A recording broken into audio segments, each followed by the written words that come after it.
Good evening, everyone. I don't know whether you understand this topic, but the word itself, valuation, must be of interest to everyone here. And this may be the topic which don't sink in context of event management. However, but this is a common thread which connects everyone, all the entrepreneurs. You being an entrepreneur, this is the one thread which connects all of you in terms of valuations. Well, can I have the slide projector? Oh, yeah, I can do it. Yeah, it's coming. Oh, thank you. Well, so I'm sorry, I just gave you the introduction of what valuation is. Let me give you the introduction of myself. I'm a partner in valuations in E&Y, leading South India valuations, modeling and economics. That's a very brief introduction about myself. And next slide, please, where we will get onto this. How many of you know a difference between the price and a value? Of course, I can't see because of light flashing in my eyes, so I'm not expecting you to raise your hands, or you can you can raise your voice also. Typically, price is something which comes out of your emotion. The simple example of price is what you have seen during pandemic, when a medicine which is cost barely 600 was sold at 75,000. That is the price what has been attributed because that's the demand which has come at that point of time. When it comes to the value, the 600 what I mentioned is the value, and the price what you paid is the 75,000. So I'm not reading out my slides. It's mentioned there, and I made it very simple for your understanding. Price is something which is attributed to your emotions. Art, the value of art, as it ages and the demand rises for an art, you bound to make a higher price to it. When you ask me to assign a value, I'll just go with the cost of making the paint, which is few thousand rupees. That's the major difference between a price and a value. With this as an understanding, I just want to give a contrasting difference between price and value. Next slide, please. Now I'm going to focus on areas where you need to focus on the business which improve your value. Have you ever heard of a word called moat? Yes. So moat is something which guards the fort from their attackers, enemies, and all others, safeguarding a particular fort. So by adding the word economic to it, we are translating a moat into a business-related moat, where a business is being protected by various competitors, their strategies, and so on. Just to make it interesting, let me give you a structured moat for you. Next slide, please.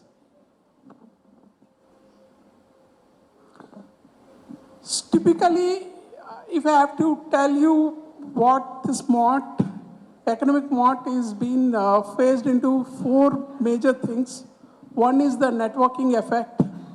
Networking effect is nothing but if you have more number of client base, customer base, you've been protected.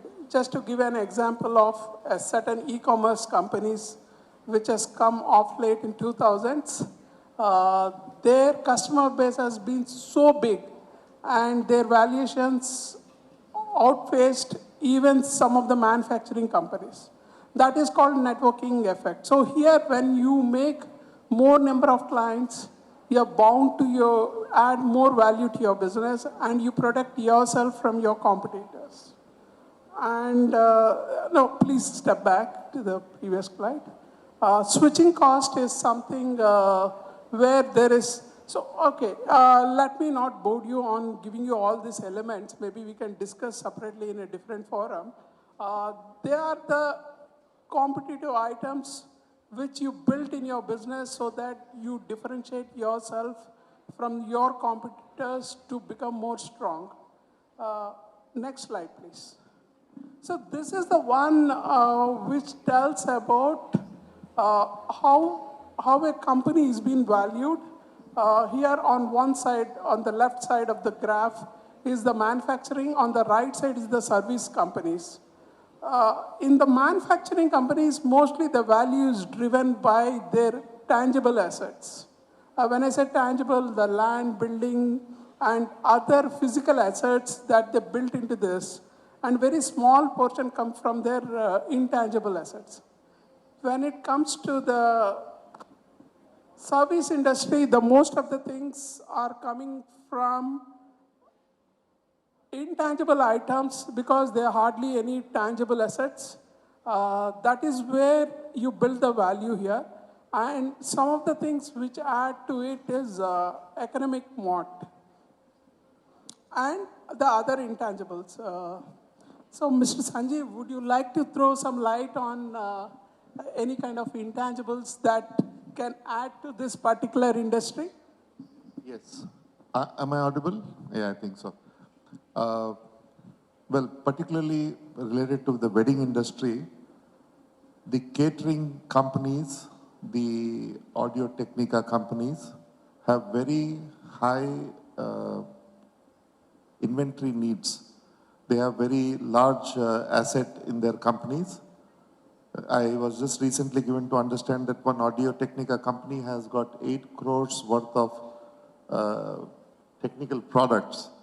Now that's a sizable one because with 8 crores you can almost put up a factory for production of any product. So yes, the tangible asset side is a very critical factor in some part of the industry. Maybe the wedding planners may not have that many assets. So they come from the service industry. Yeah. So you are addressing a very valid point because we have both the audience here where we have those who are having very high amount of assets, especially the catering companies. Yeah. On the other hand, so we have the planners. Bad, like, yeah, the understanding of this industry. In terms of being a service industry, I'm on a perception that it's more of a intangible assets than tangible assets. As you rightly said, so it's also asset heavy. So it doesn't mean there is a sliding scale between both. So they fall somewhere in between both the gray area and yellow area on this map. So is there other intangibles I can think of is the customer relations. So customer relations is something where you do a networking here. Yeah, one is the networking what you are doing among your co-partners or co-business entrepreneurs. When it comes to the customer relations, that may be your end customers. The networking effect comes here where you are complementing each other. You're not competing each other. So when you're complementing each other, that's where you build the kind of relationship between yourself, expanding your hands and ears, eyes all across globe. The other one is very strong in the morning in one of the presentations I'm thinking. I heard of brandings.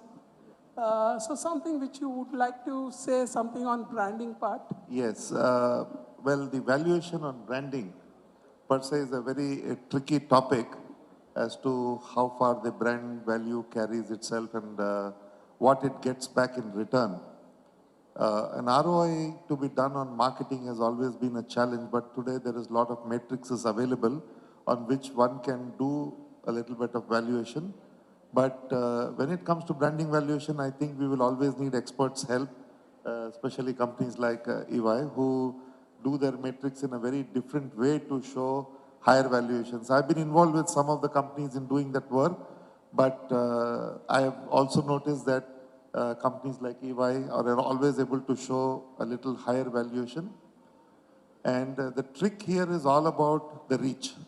How far we have reached and how long has the brand been there, what was the spend behind it. It's more like a story, and a story that has to have a value. So it's a little tricky in its own sense. But I wanted to highlight one more aspect about the photography industry, where we have a very different kind of a problem. It's a high asset, very expensive cameras, but also very high depreciation. The models of the camera, the software that goes behind it, all keep changing. The technologies just keep changing so fast. And the next audience, the next couple who calls them for the wedding, want something latest. Yeah, okay. So now we need something like which is enabled or something which is with artificial intelligence in it and things like that.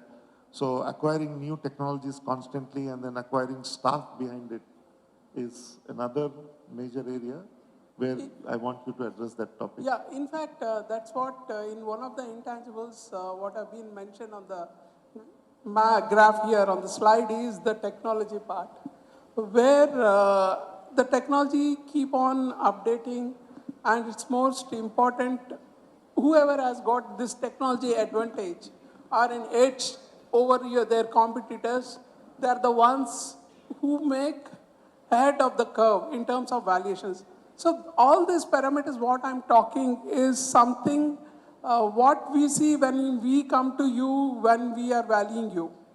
So typically what as an entrepreneur everyone would like to see is how they are growing their worth.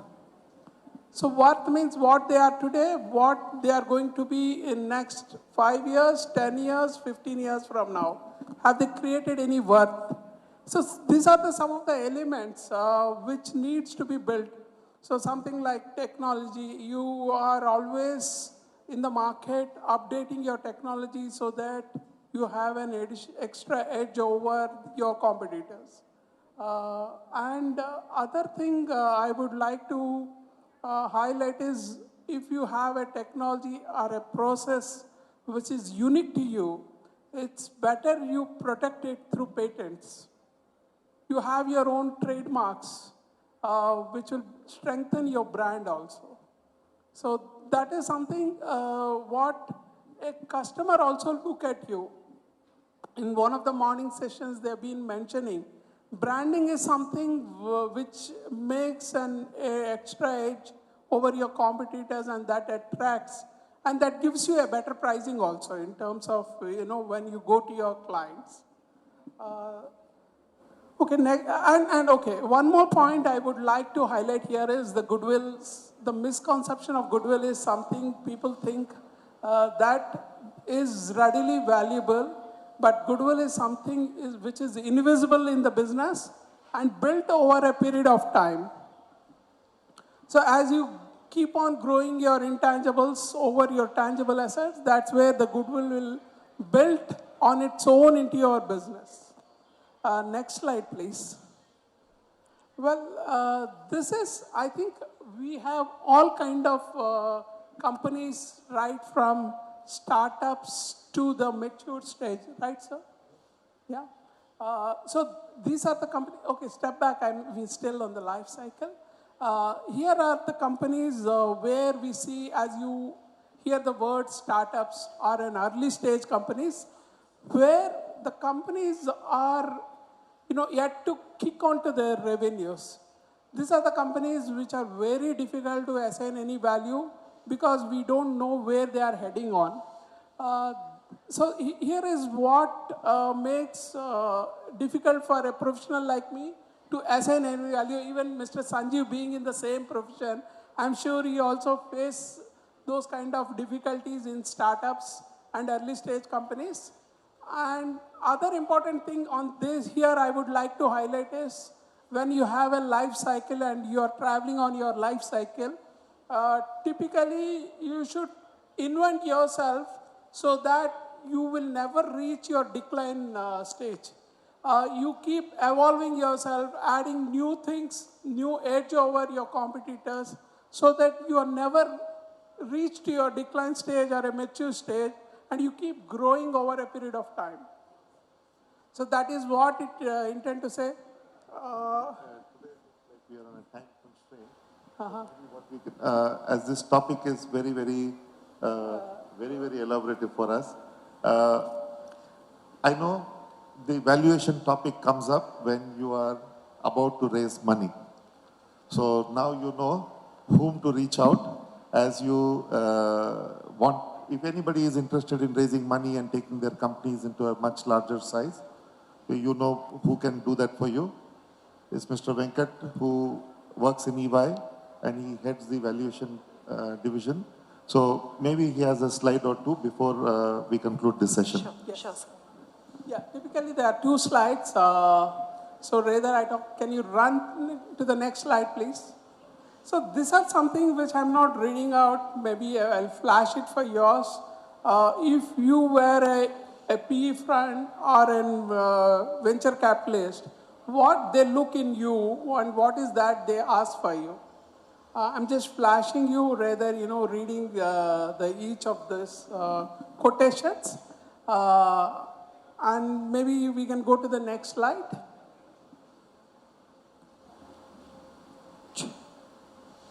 Yes, if I have to be a strategic investor, what are the questions that comes to me? I hope everybody understand what is a strategic investor and a PE investor.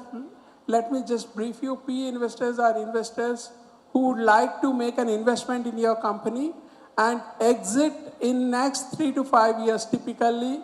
And strategic investors are one who comes in, stay for their life and want to add value in terms of your business. So that's the typical difference between a strategic investor and an PE. And anything, sir, you want to add here? As I said, because of the time constraint Yeah. today, I think this is the last slide, and thank you, everyone. So, first I would like to thank you for putting such beautiful slides, and they're so simple for people to understand. But on the contrary, this topic is very, very large. I mean, this 15 minutes, I'm sure Mr. Venkat has gone to the college for 7 years to learn these things. So in 7 minutes it's difficult to convey the message.